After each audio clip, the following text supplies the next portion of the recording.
বন্ধুরা, উত্তরপ্রদেশের মুখ্যমন্ত্রী যোগী আদিত্যনাথজি পশ্চিমবঙ্গে এসে আরজি করের ডাক্তার বোন অভয়ার সম্বন্ধে কি বললেন। উনি বললেন, এটা যদি আমার রাজ্যে হতো এতদিন যে কি হতো। তো ওনার মুখ থেকেই শুনুন উনি কি কথা বলছেন। आरजी कर मेडिकल कॉलेज में कैसी घिनौनी घटना घटित हुई थी। यूपी का बुलडोजर केवल वह सड़क ही नहीं बनाता है, माफिया का भी इलाज करता है। आज आप देखते होंगे उत्तर प्रदेश में बेटी भी सुरक्षित है, वाहन भी सुरक्षित है, व्यापारी भी सुरक्षित है। তো আশা করি সকল বন্ধুরা যোগীজির এই সুন্দর কথা শুনলেন।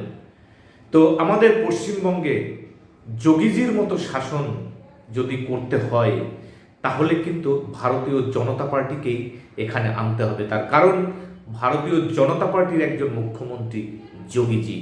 তাই সকল বন্ধুদেরকে বলবো, ভিডিওটা যদি ভালো লাগে প্রচুর পরিমাণে শেয়ার করুন, যাতে আমাদের রাজ্যে এই যোগী শাসন চালু হতে পারে। নমস্কার।